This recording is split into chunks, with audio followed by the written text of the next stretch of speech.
Hi, I'm Christy Friesen, and I'm so glad you could join me here at Fire Mountain Gems and Beads Jewelry Making Studio today. We're going to have a little fun with polymer clay. Are you ready? We're going to make one of the things that I love the most, dragons. It's a crystal guardian dragon. There's two reasons for the name. Number one, it has crystals on it, so crystal dragon, but it also guards your crystals. If you have cats around the house, they like to eat the crystals. They'll need a guardian dragon to keep them safe. If you have other friends that like to bead, mysteriously crystals sometimes get borrowed, so the dragon can help in that area too. But I do warn you, he's going to need a steady diet of new crystals, probably once a week. So that's the only drawback, but it's good to keep your dragon happy, don't you think? All right, so let's make him out of polymer clay. We're going to use Premo clay today. There's a lot of polymer clays out there. They're all fabulous. Premo's my favorite. Premo is a terrific sculpting clay. It's very soft. It's very easy to do what we're going to do today. I mixed myself a little kind of a fiery color because I was in a fiery mood, but you can mix whatever you like. Dragons come in all flavors and varieties, so any color you like is super fantastic.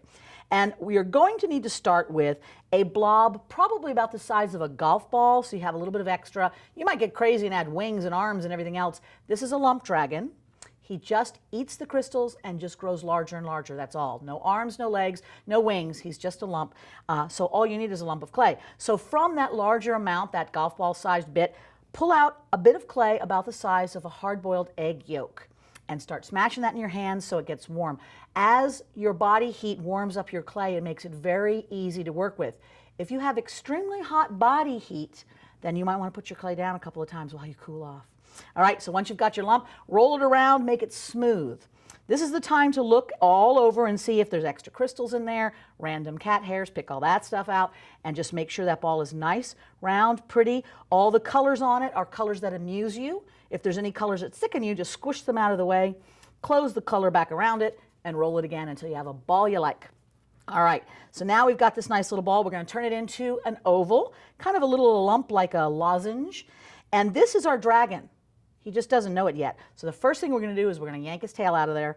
All I'm doing is I'm pinching and I'm pulling. So you see how I've kind of like pulled a little bit here to kind of pull out a nub of tail. Pretend that you are a pencil sharpener and you're just penciling, sharpening the end of the little bit of clay here to make it pointy. Then squanch it down on the table. What that does is make sure that your little dragon can stand up. Usually I press it a bit so he blobs out, and that makes sure he doesn't like fall over when he's eating too many crystals. I give that little tail a twist like this because, you know, dragons like a little twisty tail. Now he's a shorty pie. We may want him to be a little taller, so that's easily done. You just squeeze and pull the clay until it's a bit taller. Now we're going to squeeze his neck. This makes the neck so the head separates from the body, and all you're going to do is press with your fingers all around and give him a little blobby bowling ball head. You see that little head right there popping out?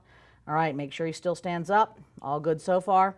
Now from this little bowling ball head, we're going to pull out his snout and everything. So take a look at it. If he looks like that head is too tiny and you have a pin-headed dragon, you could mush him up and start again, or you could just see how that looks. You might want a pin-headed dragon, I don't know.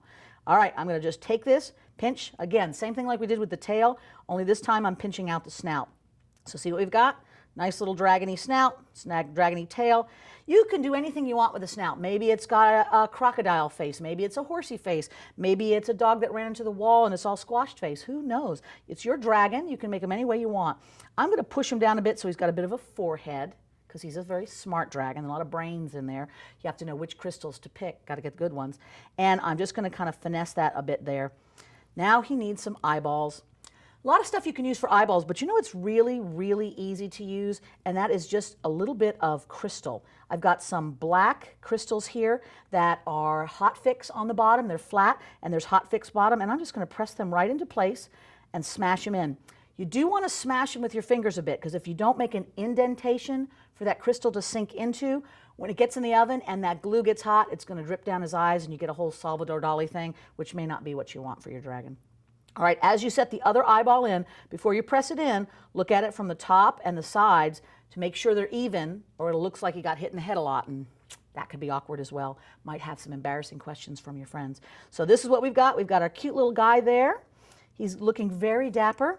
Now I'm gonna just pinch, and you'll notice that all the tools I'm using so far are just my fingers. This is a lumpy dragon. You get to use your lumpy old fingers. It works fabulously.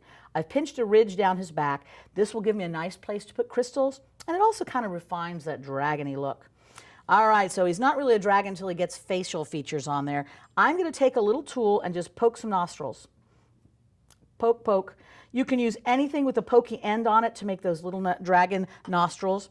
Now, if you want to convey the impression of a thoughtful dragon who is slightly mysterious, don't give him a mouth, because then when you look at him, you'll never know what he's thinking.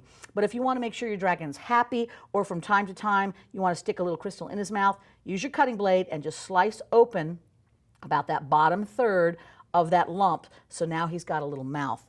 If you want, you can take a needle tool or a beading awl and just kind of press on the corners, make sure that looks nice and rounded in there. And if you want him to be happy, you can give him a little upturn, because of course, who wouldn't be happy if their diet is crystal all the time, right? Okay, so now we've got that. The only thing he lacks is some ears, which makes him look like a dragon and not some sort of a weird salamander creature. You just need a little bit of clay, probably just a tiny little dot of clay, and I've turned it into a teardrop by just pressing the end. And I'm going to flatten that a little bit and stick it in the ear area. If he's happy, his ears get to go straight up. If he's thoughtful, they can go back a little bit. If they go all the way down, he's cranky and he needs more crystals. Quickly get him some. So let's put both of these on here, press them on the sides. Boop, boop. And you can angle that as you want. All right, isn't he cute so far? Isn't he fun?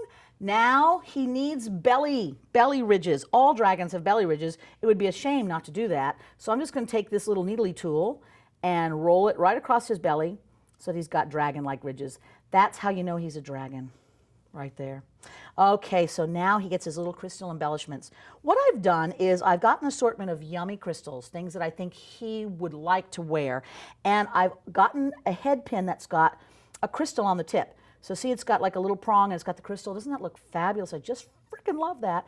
And I'm just going to insert a couple of beads on that crystal head pin. So just take a little, I'm using some like bicone beads, use my fingers here, and you just slip them on, or not. Bye bead, come back. Just press that on. I think you kind of know what to do with that. So I'm just putting that in, and they run right up there. Just remember that you're going to need as many beads as you want to show. So if you put a bead up here and then you press it in like this, it's going to drop down. So fill it all the way up, which I already did conveniently. Look at that. I've got all kinds of ones already made up. The end of the head pin is trimmed and bent. So when you've got a big long head pin like this, let's trim that end off. These can go flying, so kind of keep an eye on those. Or maybe make up like a little target practice and see you get extra points. Reward yourself with chocolate, that could work. And I'm just gonna bend the end over. So now there's just a little bit of a hook on the end.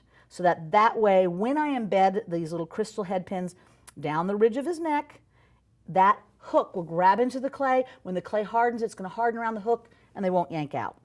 And see what I'm doing? I'm picking them up and I'm just pressing them in and pushing them so that that last bead on the lineup kind of embeds into the clay just a little bit. That helps them really grab and then they're not all wiggly.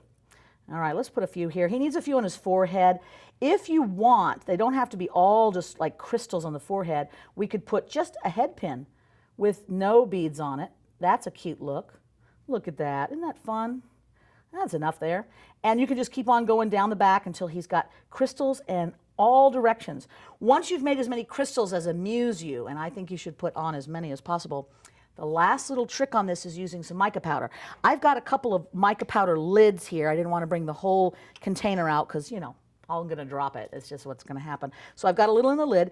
And mica powder is a fantastic thing. It works so well with polymer clay because it allows you to put some shiny shimmer on there. It brushes just right on the surface of the clay, and it sticks directly to the clay, bakes itself right on in the oven, and it's a way to give him a nice shiny belly, because you know they like that. And then I'm taking this little russet color and giving the tips of his ears a little bam, bam, bam, look at there.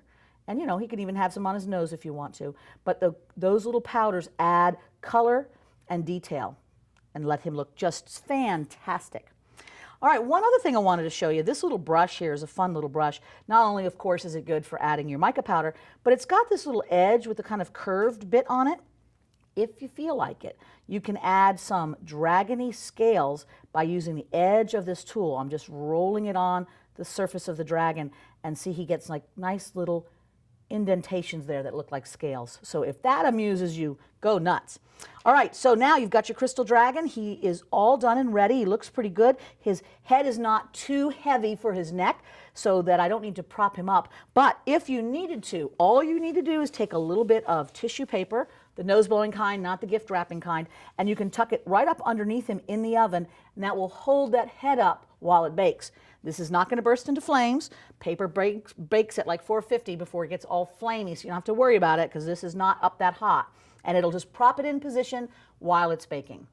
So speaking of baking, there is a whole nother video on polymer clay basics, and we cover all of those baking tips. You should go take a look at that. That's here on firemountaingems.com, and it is a really great refresher on how to bake polymer clay properly, and that details will all be there. But just so you know, this little guy should probably be baked at least 30 minutes. 45 is a little bit better. Then let him cool completely. It fuses in the oven, it hardens as it cools, and then he is ready to guard your stash. So isn't that fun? I hope you enjoyed making him. He is a really nifty project, great to do with kids and grandkids as well. All right, so if you liked that, obviously you're going to want some more polymer clay projects. There's two different things that you can get right here at firemountaingems.com. Not only do we have a lot of polymer clay how-to books, and some of them I've written, so I know you're going to love them. They're fabulous. But there's also a whole lot of videos, a lot of free tutorials, so go take advantage of all that. And all the things we just used are conveniently right here as well. The Primo clay that I just used, the mica powder, the brush, all the tools and equipment, and so many crystal beads you can't even stand it. They're all right here. So firemountaingems.com is the place to come for all of your polymer clay fun.